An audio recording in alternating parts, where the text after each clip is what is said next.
Hello friends, ನಾನು ನಾರಾಯಣ್.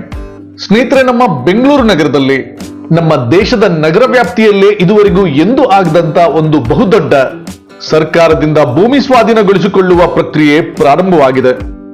ಬೆಂಗಳೂರು ಅಭಿವೃದ್ಧಿ ಪ್ರಾಧಿಕಾರ ಇದೇ ವರ್ಷ 2025ರಲ್ಲಿ 18,000 ಎಕರೆಗೂ ಹೆಚ್ಚು ಭೂಮಿಯನ್ನು ಮುಂದೆ ನಿರ್ಮಾಣ ಆಗಬಹುದಾದ ಬಿಡಿಎ ಅವರ ಹೊಸ ಲೇಔಟ್ಗಳ ಅಭಿವೃದ್ಧಿಗೆ ಬೆಂಗಳೂರು ನಗರದಲ್ಲಿ ಸದ್ಯದ ವಾಹನ ದಟ್ಟಣೆಯನ್ನು ಕಮ್ಮಿ ಮಾಡಲು ಬೆಂಗಳೂರು ನಗರಕ್ಕೆ ಬಹಳ ಅನಿವಾರ್ಯವಾಗಿರುವ ಬೆಂಗಳೂರಿನ ಪೆರಿಫೆರಿಯಲ್ ರಿಂಗ್ ರಸ್ತೆ 2ರ ನಿರ್ಮಾಣಕ್ಕೆ ಹಾಗೂ ನಮ್ಮ ರಾಜ್ಯ ಸರ್ಕಾರವು ನಮ್ಮ ಬೆಂಗಳೂರು ನಗರವನ್ನು ವಿಶ್ವ ದರ್ಜೆಯ ಹೂಡಿಕೆಯ ವೇದಿಕೆಯನ್ನಾಗಿಸಲು ಸ್ವಿಫ್ಟ್ ಸಿಟಿ ಹಾಗೂ ಕ್ವಿನ್ ಸಿಟಿ ತರದ ಟೆಕ್ ಕಾರಿಡಾರ್ ಹಾಗೂ ಸ್ಮಾರ್ಟ್ ಸಿಟಿಗಳ ನಿರ್ಮಾಣಕ್ಕೆ ಭೂಮಿ ಅಧಿಗ್ರಹಣದ ಪ್ರಕ್ರಿಯೆಗೆ ಚಾಲನೆಯನ್ನು ನೀಡಿದೆ.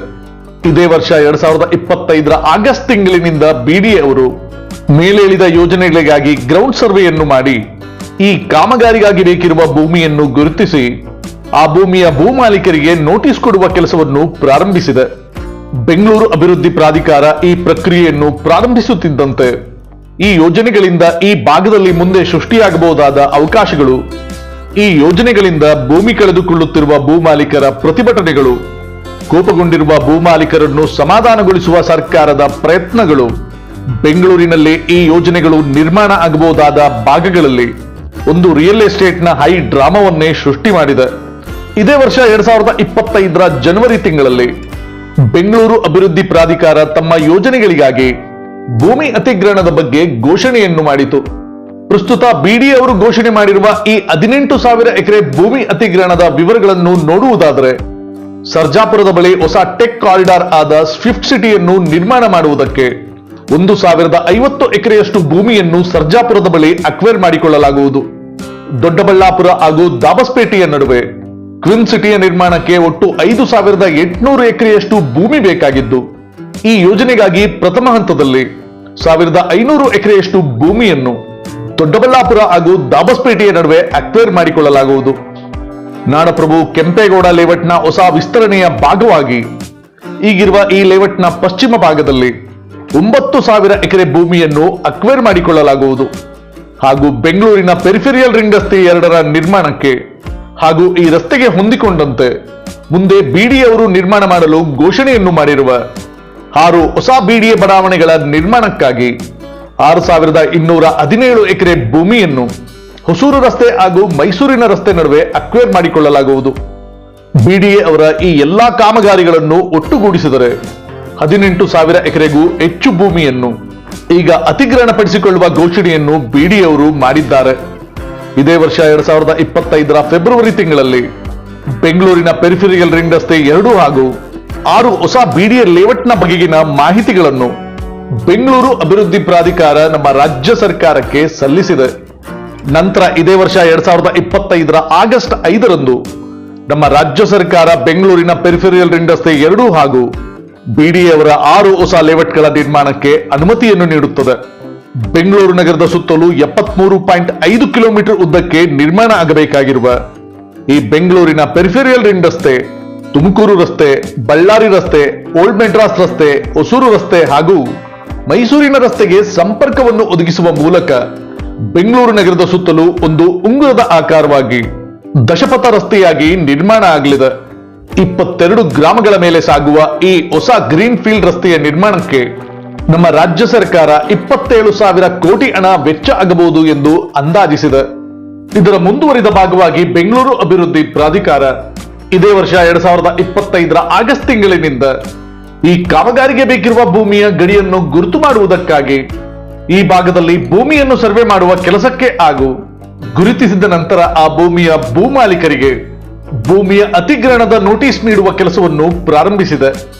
ಆದರೆ ಮುಂದೆ ಈ ಭಾಗದಲ್ಲಿ ಈ ಕಾಮಗಾರಿಯ ವಿರುದ್ಧ ರೈತರು ಮತ್ತು ಭೂಮಾಲೀಕರು ಪ್ರತಿಭಟನೆಗೆ ಇಳಿದಾಗ ಬೆಂಗಳೂರು ಅಭಿವೃದ್ಧಿ ಪ್ರಾಧಿಕಾರ ಭೂಮಾಲೀಕರ ಮನವೊಲಿಸುವ ಸಲುವಾಗಿ ಭೂಮಾಲೀಕರ ಜೊತೆ ಮಾತುಕತೆಯನ್ನು ಪ್ರಾರಂಭಿಸಿದ್ದಾರೆ ಹಾಗೂ ಈ ಯೋಜನೆಗಳಿಗಾಗಿ ಭೂಮಾಲೀಕರು ತಮ್ಮ ಭೂಮಿಯನ್ನು ಬಿಟ್ಟುಕೊಟ್ಟರೆ ಭೂಮಿ ಕಳೆದುಕೊಳ್ಳುತ್ತಿರುವ ಭೂಮಾಲೀಕರಿಗೆ ಕೊಡಬಹುದಾದ ಹಲವಾರು ಹೊಸ ರೀತಿಯ ಪರಿಹಾರದ ಪ್ಲಾನ್ಗಳನ್ನು ಈ ಭೂಮಾಲೀಕರಿಗಾಗಿ ಘೋಷಿಸಿದ್ದಾರೆ.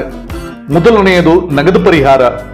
ಭೂಮಾಲೀಕರು ಬಿಡಿಎ ಅವರಿಗೆ ಬಿಟ್ಟುಕೊಟ್ಟ ಭೂಮಿ ರೂರಲ್ಗೆ ಸೇರಿದ್ದರೆ ಈಗಿರುವ ಸರ್ಕಾರದ ಗವರ್ಮೆಂಟ್ ಗೈಡೆನ್ಸ್ ವ್ಯಾಲ್ಯೂನ 3 ಪಟ್ಟು ಹಣವನ್ನು ಅಕ್ವೈರ್ ಮಾಡಿಕೊಂಡ ಭೂಮಿಗೆ ಪರಿಹಾರ ರೂಪದಲ್ಲಿ ಕೊಡಲಾಗುವುದು ಹಾಗೂ ಅಕ್ವೈರ್ ಮಾಡಿಕೊಂಡ ಭೂಮಿ ಅರ್ಬನ್ ಭಾಗದಲ್ಲಿ ಬಂದರೆ ಇಲ್ಲಿನ ಗೌರ್ಮೆಂಟ್ ಗೈಡೆನ್ಸ್ ವ್ಯಾಲ್ಯೂ ಮೊತ್ತದ 2 ಪಟ್ಟು ಹಣವನ್ನು ಅಕ್ವೈರ್ ಮಾಡಿಕೊಂಡ ಭೂಮಿಗೆ ಪರಿಹಾರ ರೂಪದಲ್ಲಿ ಕೊಡಲಾಗುವುದು. ಎರಡನೆಯದು ಟಿಡಿಆರ್ ಅಂದ್ರೆ ಟ್ರಾನ್ಸ್ಫರಬಲ್ ಡೆವಲಪ್ಮೆಂಟ್ ರೈಟ್ಸ್. ಭೂಮಾಲೀಕರು ಬಿಡಿಎವರ ಕಾಮಗಾರಿಗಾಗಿ ಬಿಟ್ಟುಕೊಡುವ ಭೂಮಿಯ 2 ಪಟ್ಟು ಹಣದ ಮೊತ್ತದ ಟಿಡಿಆರ್ ಅನ್ನು ಅವರಿಗೆ ಕೊಡಲಾಗುವುದು. ಸರ್ಕಾರದಿಂದ ಟಿಡಿಆರ್ ಅನ್ನು ಪಡೆದುಕೊಳ್ಳುವ ಭೂಮಾಲೀಕರು ಇದನ್ನು ತಮಗಾಗಿ ಆದರೂ ಉಪಯೋಗಿಸಬಹುದು ಅಥವಾ ಬೇರೆಯವರಿಗೆ ಈ ಟಿಡಿಆರ್ ಅನ್ನು ಮಾರಿಕೊಳ್ಳಬಹುದು. ಮೂರನೆಯದು ಹೆಚ್ಚುವರಿ ಎಫ್ಐಆರ್ ಅಂದ್ರೆ ಫ್ಲೋರ್ ಏರಿಯಾ ರೇಷಿಯೋವನ್ನು ನೀಡುವುದು. ಭೂಮಾಲೀಕರು ಈ ಕಾಮಗಾರಿಗೆ ಬೇಕಿರುವ ಭೂಮಿಯನ್ನು ಬಿಡಿಎವರಿಗೆ ಕೊಟ್ಟ ನಂತರ ಅವರ ಬಳಿ ಉಳಿದ ಜಾಗದಲ್ಲಿ ಹೊಸ ಕಟ್ಟಡವನ್ನು ನಿರ್ಮಾಣ ಮಾಡುವಾಗ ಹಿಂದೆ ಅಕ್ವೈರ್ ಆದ ಜಾಗದ ಮೊತ್ತದಷ್ಟು ಎಫ್ಐಆರ್ ಅನ್ನು ಸಹಿತ ಉಳಿದ ಜಾಗದಲ್ಲಿ ಕಟ್ಟಡ ನಿರ್ಮಾಣ ಮಾಡುವ ಸಮಯದಲ್ಲಿ ಈ ಎಫ್ಐಆರ್ ಅನ್ನು ಉಪಯೋಗಿಸಿಕೊಳ್ಳಬಹುದಾಗಿದೆ. ನಾಲ್ಕನೆಯದಾಗಿ ಭೂಮಿಯ ಬದಲಾಗಿ ಅಭಿವೃದ್ಧಿಪಡಿಸಿದ ಭೂಮಿ. ಭೂಮಾಲೀಕರು ಬಿಡಿಎವರಿಗೆ ಬಿಟ್ಟುಕೊಟ್ಟ ಭೂಮಿಯ 40 ಭಾಗದಷ್ಟು ಅಭಿವೃದ್ಧಿಪಡಿಸಿದ ರೆಸಿಡೆನ್ಷಿಯಲ್ ನಿವೇಶನವನ್ನು ಭೂಮಾಲೀಕರಿಗೆ ಪರಿಹಾರ ರೂಪದಲ್ಲಿ ಕೊಡಲಾಗುವುದು. ಇಷ್ಟೆಲ್ಲ ರೀತಿಯಲ್ಲಿ ಭೂಮಿಗೆ ಬದಲಾಗಿ ಪರಿಹಾರ ನೀಡುತ್ತೇವೆ ಎಂದು ಬಿಡಿಎ ಅವರು ಭೂಮಾಲೀಕರ ಮುಂದೆ ಹೇಳಿಕೊಂಡರೂ ಸಹಿತ ಬಿಡಿಎ ಅವರ ಈ ಪರಿಹಾರದ ಪ್ಲಾನ್ಗಳನ್ನು ಈ ಭಾಗದ ಭೂಮಾಲೀಕರು ಇದುವರೆಗೆ ಒಮ್ಮತವಾಗಿ ಒಪ್ಪಿಕೊಂಡಿಲ್ಲ. ಬದಲಿಗೆ ಭೂಮಾಲೀಕರು 2013ರ ಭೂಮಿ ಅತಿಗ್ರಹಣದ ಕಾಯ್ದೆಯಡಿ ತಮಗೆ ಪರಿಹಾರ ನೀಡಿದರೆ ಮಾತ್ರ ತಾವು ಭೂಮಿ ಕೊಡುವುದಾಗಿ ಹೆಚ್ಚು ಸಂಖ್ಯೆಯ ಭೂಮಾಲೀಕರು ತಮ್ಮ ವಾದವನ್ನು ಬಿಡಿಎ ಹಾಗೂ ಸರ್ಕಾರದ ಮುಂದೆ ಇರಿಸಿದ್ದಾರೆ. ಹಿಂದೆ ಬಿಡಿಎ ಅವರು ಪ್ರತಿಪಾದಿಸಿದ್ದ ಪರಿಹಾರ ಸೂತ್ರಗಳಿಗಿಂತ ಈಗ ಬಿಡಿಎ ಘೋಷಿಸಿರುವ ಪರಿಹಾರ ಮೊತ್ತ ಒಂದು ಮಟ್ಟಕ್ಕೆ ಉತ್ತಮ ಎನಿಸಿದ್ರು ಚಿನ್ನದ ಬೆಲೆ ಬಂದಿರುವ ತಮ್ಮ ಪಿತ್ರಾರ್ಜಿತ ಭೂಮಿಯನ್ನು ಆದಷ್ಟು ಹೆಚ್ಚು ಬೆಲೆಯನ್ನು ಪಡೆಯದೆ ಬಿಟ್ಟುಕೊಡಲು ಈ ಭಾಗದ ಭೂಮಾಲೀಕರು ಒಪ್ಪುತ್ತಿಲ್ಲ. ನನ್ನ ಪ್ರಕಾರ ಮುಂದಿನ 1-2 ಬಾರಿಯ ಮಾತುಕತೆಯಲ್ಲಿ ಈ ಪರಿಹಾರದ ಬಿಕ್ಕಟ್ಟು ಇತ್ಯರ್ಥವಾಗಬಹುದು ಎನಿಸುತ್ತದೆ. ಏಕೆಂದರೆ ವೇಗವಾಗಿ ಬೆಳೆಯುತ್ತಿರುವ ಬೆಂಗಳೂರು ನಗರಕ್ಕೆ ಹೊಸ ಪೆರಿಫೆರಿಯಲ್ ರಿಂಗ್ ರಸ್ತೆ ನಿರ್ಮಾಣವಾಗದೆ ಈ ಬೆಂಗಳೂರಿನ ಟ್ರಾಫಿಕ್ ದಟ್ಟಣೆಯನ್ನು ನಿಯಂತ್ರಣ ಮಾಡಲು ಸಾಧ್ಯವಾಗುವುದಿಲ್ಲ. ಅದೇ ರೀತಿ ಈ ರಸ್ತೆಗೆ ಬೇಕಿರುವ ಭೂಮಿಯನ್ನು ಸರ್ಕಾರ ಗುರುತಿಸಿ ಮೊದಲ ಬಾರಿಗೆ ನೋಟಿಸ್ ಅನ್ನು ನೀಡಿದ್ದು 2005ರಲ್ಲಿ. ಅಂದಿನಿಂದ ಈ ದಿನದವರೆಗೆ ಈ ಭೂಮಿಯಲ್ಲಿ ಯಾವುದೇ ಅಭಿವೃದ್ಧಿ ಕಾಮಗಾರಿಗಳನ್ನು ಮಾಡಲಾಗದೆ ಈ ಭೂಮಿಯನ್ನು ಮಾರಲೂ ಆಗದೆ ಇದುವರೆಗೂ ಈ ಭೂಮಾಲೀಕರು ಬಹಳ ತೊಂದರೆಯನ್ನು ಅನುಭವಿಸಿದ್ದಾರೆ. ಆದ್ದರಿಂದ ಮುಂದಿನ ಮಾತುಕತೆಗಳಲ್ಲಿ ಈ ಪರಿಹಾರ ಮೊತ್ತದ ಬಿಕ್ಕಟ್ಟು ಇತ್ಯರ್ಥವಾದರೆ ನಮ್ಮ ರಾಜ್ಯ ಸರ್ಕಾರಕ್ಕೂ ಬೆಂಗಳೂರು ಅಭಿವೃದ್ಧಿ ಪ್ರಾಧಿಕಾರಕ್ಕೂ ಹಾಗೂ ಈ ಭಾಗದ ಭೂಮಾಲೀಕರಿಗೂ ಎಲ್ಲರಿಗೂ ಒಳ್ಳೆಯದಾಗುತ್ತದೆ.